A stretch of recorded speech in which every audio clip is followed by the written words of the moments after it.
श्री सत्य गुरुदेवाय नमः।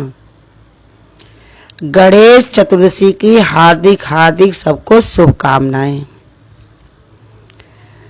जहां पर कोई भी कार्य शुभ होने जाता है तो सबसे पहले किसकी याद आती है? गणेश जी की, क्योंकि गणेश जी जो है विघ्नहर्ता और शुभ करता। तो इसलिए गणेश जी हमको क्या शिक्षा देते हैं, गणेश जी हमको क्या सिखाते हैं कि हमको कैसे अपने जीवन में रहना चाहिए। भाई गणेश जी किसके देवता हैं? बुद्धि के, और सिद्धि भी उनकी दासी है, सिद्धि को भी वो देने वाले हैं। गणेश जी जो है बुद्धि को बढ़ाने वाले हैं और सिद्धि को भी देने वाले। सिद्धि माने जैसा हमारा संकल्प हो, जो हम पाना चाहते हो, जो हम बनना चाहते हो, जो हमारी हार्दिक इच्छा हो, तो वो हमको सिद्धि देते हैं कि जैसे तुम्हारा विचार है वही तुमको फलीभूत होगा, वही तुमको मिलेगा।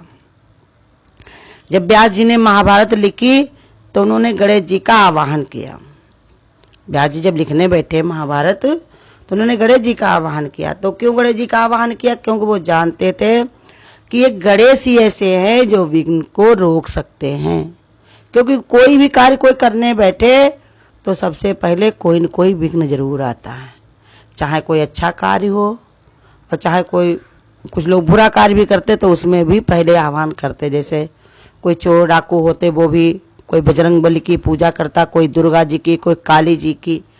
ऐसे ही बता रहे कि कोई भी कार्य अगर करे तो उसमें विघ्नों का डर होता है, लेकिन गणेश जी जो हैं विघ्न के हरता हैं, वो विघ्न को हर लेते हैं। तो इसलिए सबसे पहले हर एक इंसान याद करता। ऐसे ही व्यास जी भी पहले गणेश जी को ही याद किया, उन्होंने उन्हीं का आवाहन किया कि हम जो ये समाधि में बैठ करके जो ज्ञान को हमने प्राप्त किया, भाई उस समय जो ज्ञान उनको मिला था, महाभारत उन्होंने लिखी थी तो महाभारत के अंदर ही गीता का भी उन्होंने बताया। तो क्या उनको पहले से कहीं पर उन्होंने पढ़ा तो था नहीं, योग समाधि से ही उनको ये सब प्राप्त हुआ था कि क्या क्या होने होगा और कैसे कैसे सब कुछ उन्होंने जान लिया।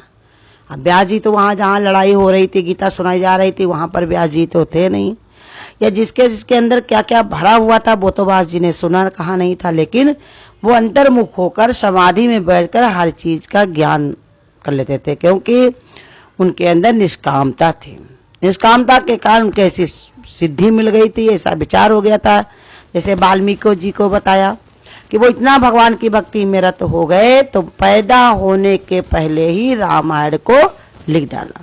वाल्मीकि जी ने भी रामायण जब लिखी थी तब भी गणेश जी का आवाहन किया था, और गणेश जी आकर के उनके निर्विघ्न कार्य को पूरा करवाया कि उन्होंने रामायण उनकी पूरी करवाई। ऐसे ही जब व्यास जी ये द्वापर में जब बैठे लिखने के लिए महाभारत, तो उन्होंने भी आवाहन किया। तो उन्होंने क्या किया? आवाहन किया तो उनको कौन सी कलम चाहिए? वो थी गणेश जी से कि जिसकी कभी शाही खत्म ना हो। वो रातों दिन लिखते थे बैठ करके।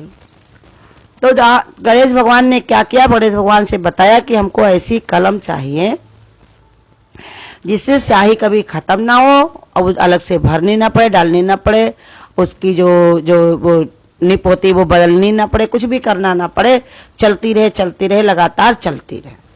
तो इसलिए गणेश भगवान ने क्या किया? उनको अपना एक दांत ही तोड़ के दे दिया था। इसलिए वो कैसे? एक दांत के ही एक दंत दयावंत, दया के कारण उन्होंने एक दांत को दे दिया, वही कलम बन करके गणेश जी का फिर उसके बाद वो लिखवाने के लिए दिया। लेकिन फिर भी व्यास जी ने कहा कि हो सकता हम थक जाएं, कहीं भी रुक जाएं, कोई भी कार्य में हमारे जो है बाधा लग जाए, इसलिए आप ही इसको लिखो। जब वो लिखने के लिए बैठे, व्यास जी ने जब कहा उनसे कि आप इस कार्य को पूरा करो, क्योंकि जो गणेश जी जो कार्य करते वो कैसे करते हैं? निर्विकल्प, कोई उसके अंदर विकल्प नहीं आता, कोई परेशानी नहीं आती। क्योंकि भगवान ने बताया कि जो लिखवाने जा रहे थे महाभारत, तो वहां पर सत्य को भी लिखना था और असत्य की तरफ जो खड़ा था उनको भी लिखना था। तो ये भगवान को गणेश जी से ये प्रार्थना की व्यास जी ने कि ऐसे आप इसको लिखो कि इतनी इसमें दृढ़ता हो, इतनी मजबूती हो कि लोगों के मन में जो इसको पढ़े, जो उसको सुने समझे, तो उसके अंदर ऐसे भाव पैदा हो जाएं कि सत्य की नाव हिले डुलेगी जरूर पर वो डूबेगी नहीं, डूबती कभी नहीं है, क्योंकि झूठ की कभी विजय नहीं होती है। जब विजय होगी तो किसकी होगी? सत्य की। जैसे व्यास जी कहते थे, जो मैंने समाधि अवस्था में प्राप्त किया है उसको प्रकट करना चाहता हूँ। अंदर से जो उन्होंने ज्ञान को प्राप्त किया था उसको मैं प्रकट करता हूँ, कागज पे लिख रहा हूँ, तो मेरी मदद करो। लेकिन लिखना कैसे? समझ के। गणेश जी से कहा कि हम जैसे ऐसा भी नहीं हम बताते चले जाओ, आप लिखते चले जाओ। लिखने वाले को भी यही समझना चाहिए कि वो, इसमें गणेश जी ने ये भी सबको ज्ञान दे दिया कि समझ के लिखो। तो जैसे ही व्यास जी ने कहा कुरुक्षेत्र और धर्म क्षेत्र, उसको बताया कि राजा धृतराष्ट्र ने पूछा संजय से कि गीता में पहले श्लोक में ही कि कुरुक्षेत्र और धर्म क्षेत्र में क्या बता रहे हैं, कैसे करें, वहां क्या हो रहा है, क्या क्या कर रहे हैं, हमारे पुत्र या पांडवों के पुत्र। तो वो द्वैत की बात थी, तो गणेश जी ने लिखी भी उसको। लेकिन वहां पर यह दर्शाया गया कि देखिए द्वापर में इतना बंटवारे नहीं हो गए थे कि सब अपने अपने बारे में चिंता करें, जैसे आज लोगों को अपनी ही चिंता है। जैसे ही शादी हो जाएगी वैसे पत्नी में सीमित हो जाते हैं लोग, पत्नी अपने पति में सीमित हो जाती है। बच्चे हो जाए तो बिल्कुल ही भूल जाते हैं कि मेरे माँ बाप हैं या घर परिवार है, वो कहते हैं हमको इन्हीं को खिलाना है, पिलाना है, पढ़ाना है, लिखाना है, इन्हीं की मेरे पास पूरी जिम्मेदारी है। इसी विचार में अपना ही सब कुछ उसी पर लुटाते, मोह ममता में फंस जाते।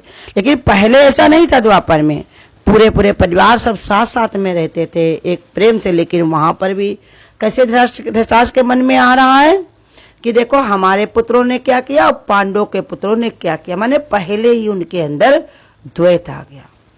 और द्वैत ये बहुत ही खराब होता है, इसलिए गणेश भगवान ने इस पर विचार भी किया और बताया भी सब सही सही अलग अलग करके कि देखो कैसे उनके अंदर द्वैत भर गया। अब कलयुग में भी ऐसा आगे कहा कि सोचा कि कलयुग में भी ऐसे आएगा। लेकिन एक बात उन्होंने ये भी बता दी साथ में कि जहां पर अधर्म होगा वहां पर धर्म की विजय जरूर होगी। कोई न कोई कहीं न कोई न कोई रूप बना करके आएगा जरूर। जो धर्म के रास्ते पे चलता है तो उसको रास्ता दिखाने के लिए, उसकी गाड़ी को आगे बढ़ाने के लिए कृष्ण जैसे कोई न कोई सारथी बन के आएगा जरूर, आगे उसको बढ़ाएगा जरूर। तो इसलिए कहते कलयुग के समय एक परिवार में बहुत सारे लोग रहते थे लेकिन ऐसा भाव नहीं होता था। लेकिन गणेश जी ने गीता में सुना और फिर लिखा कि शुभ कार्य के लिए जो भी भगवान ने कहा कार्य किए जाते हैं, जो सत्य को आगे रख करके शुभ भावना को डाल लेता है तो वो कार्य उसका श्रेष्ठ फल दिया जाता है, उससे श्रेष्ठ फल ही उसको प्राप्त होता है। इसलिए गणेश जी ने कहा कि देखो कुरुक्षेत्र और धर्म क्षेत्र, उन्होंने धर्म क्षेत्र लिखा, पांडवों के पुत्रों को नहीं लिखा। कहा कि धर्म का कार्य करने जा रहे हैं, इसलिए उन्होंने धर्म को बता दिया, धर्म को आगे कर दिया, धर्म को आगे कर दिया। जैसे धर्म के रास्ते पे जो भी चलेगा उसको विजय की प्राप्ति होगी जरूर। अब यही बता रहे क्योंकि जो गणेश जी हैं वो विघ्नहर्ता हैं, इसलिए जो भी गणेश जी को कोई भी कार्य किया जाता तो पहले उनको ही याद किया जाता। उनको वरदान भी मिला था भगवान से और सब देवताओं ने उनको आशीर्वाद भी दिया था गणेश जी को। जब उन्होंने अपने माता पिता की परिक्रमा कर लिए थे, उनके भाई जो थे और उन्होंने दोनों लोग जब उनके बड़े भाई जो कहने लगे कि हमको जो है गणेश जी के आने से आप इन्हीं पर ज्यादा सब लोग ध्यान देते हो, हमारा कोई ध्यान नहीं करता है, तब भगवान उन्होंने कहा कि भाई दोनों लोग जो है हमको दिखाओ कि कौन श्रेष्ठ है। कहा पूरे संसार की जो है परिक्रमा करो और सबसे पहले जो आ जाएगा उसी को हम श्रेष्ठ मानेंगे। तो उनके जो भाई थे उन्होंने पूरे संसार में परिक्रमा करने चले गए, लेकिन गणेश ने माता पिता की ही परिक्रमा करके वहीं पर ही खड़े हो गए। कहा बच्चे के लिए माता ही पिता पूरा विश्व होते हैं। पिता की छाया आकाश के बराबर है, पूरे आकाश की छाया पिता के बराबर है और माता का साया पृथ्वी के बराबर है, माता की गोद पृथ्वी के बराबर है। इसलिए माता पिता के उन्होंने परिक्रमा करके वहीं पर ही वो बैठ गए। तो सबसे पहले गणेश जी बैठ गए। तो इसीलिए जब उन्होंने बताया कि देखो कि गणेश जी छोटे उम्र में छोटे हैं जरूर, लेकिन उन्होंने कार्य कैसे किया, सोच कैसी है, उनकी बुद्धि कैसी है, सबसे तेज सबसे आगे।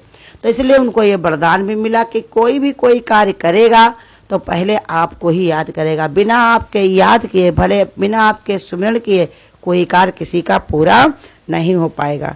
और कहा कि विघ्नों को हरने वाले सुमी हो।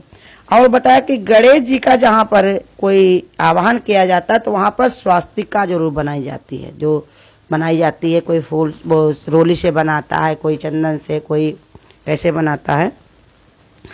तो कहते जहां पर जो होता है कि स्वास्तिका बनाई जाती है, तो स्वास्तिका का भी यही अर्थ है कि स्वा माने सुंदर, शुभ और अस्ति माने सदा। स्वास्तिका का यही अर्थ होता है कि जो भी कार्य करोगे वो शुभ होगा, और अस्ति माने सदा रहेगा। क्योंकि भगवान ने गीता में बताया भी है कि धर्म का जो कार्य होता है वो सदा सत्य होता है और सदा रहता है। जितने अधर्म के कार्य होते हैं वो हमेशा नहीं रहते। आज तुम्हारी बड़ी वाहवाही हो रही है, बड़े बड़े कार्य कर रहे हो, लेकिन हमेशा ये रहने वाला नहीं। लेकिन धर्म जो होता है वो इंसान के साथ में चलता, वही उसका साथी बनता। धर्मराज जब गए हुए थे स्वर्ग में तो उनको कहा कि हमारा कुत्ता ही हमारा धर्म है, इसको भी हम साथ में लेकर के ही जाएंगे। तो धर्म ऐसे होता है। तो कहते धर्म जो होता है वो सदा होता है, इसलिए स्वास्तिका भी बनाई जाती है।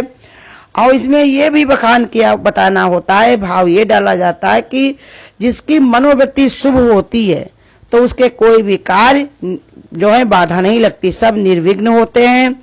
उनका जो भी होता है वो सब अच्छा होता है, अच्छा होता है, अच्छा हुआ है और अच्छा ही आगे होगा। तीनों कालों में सब कुछ शुभ ही होगा। अगर साकार वृत्ति है, अगर शुद्ध वृत्ति है, सत्य वृत्ति है, तो उनको भी जो है सब कार्य उनके शुभ ही होंगे। और स्वास्तिका के ऊपर क्या रखा जाता है? कलश। और कलश में क्या रखा जाता है? नारियल। नारियल किसका प्रतीक है? श्रीफल माने शुद्ध बुद्धि रूपी नारियल। ये बताया कि जब तुम भगवान का आह्वान करो तो अपनी बुद्धि को बिल्कुल शुद्ध रखो, शुभ रखो, अच्छा विचार करो। संसार की चाहना ना करो। संसार की चाहना क्या है? ये छूटने वाली है। शुभ माने अपने कल्याण के लिए, अपने उद्धार के लिए, अपने जो उन्हें सुधार के लिए भावना करो कि जो हम आज तक मोह ममता में फंसते हैं, प्रभु अब इनसे हम बहुत थक गए हैं, अब अपनी तरफ हमको खींचो। हे प्रभु हमको अपनी राह में ले चलो, अपनी तरफ बढ़ाओ, जैसा हमारे लिए कल्याणदायक हो वही कार्य को। जैसे अर्जुन ने देखो भगवान से कहा कि हम तुम्हारी शरण में हैं प्रभु, जैसा आप कहोगे वैसे ही हम करेंगे। तो ऐसे ही बताया कि ये हमको शुद्ध बुद्धि रूपी एक कलश होता है। अब गणेश माने हमारे गुरु का विचार जो शुभ हमको देता कि गणेश का आह्वान कैसे है। भगवान ने कहा गा माने गुरु, और पूरा कार्य शेष करने वाले गुरु ही हमारे हैं। इसलिए उन्हीं का आह्वान करके हम जो भी कार्य करते हैं वो शुभ ही होता है, क्योंकि हमारी शुभ भावना गुरु ने ही बनाई है। सुंदर विचार, सुंदर भाव गुरु का ही था कि मान न मान तू है भगवान। आज हमारे लोगों के अंदर भी वही ज्ञान गुरु कहते धीरे धीरे प्रकट हो रहा है, और हम लोगों को भी अपने कल्याण के लिए विचार करना चाहिए कि हमारा कैसे कल्याण होगा। अध्यात्म शक्ति बढ़ा करके, अध्यात्म बुद्धि बढ़ा करके। और गणेश भगवान का भी अगर हम आह्वान करें तो यही विचार करें कि हमारे जो भगवान की भक्ति अगर कोई बाधा उसमें लगती है तो वो हमारी निर्विघ्न हो जाए और भगवान से मिलकर हम सब एक हो जाएं। हरि ओम। अगर आपको आज की वीडियो अच्छी लगी हो तो वीडियो को लाइक और शेयर करना ना भूलें।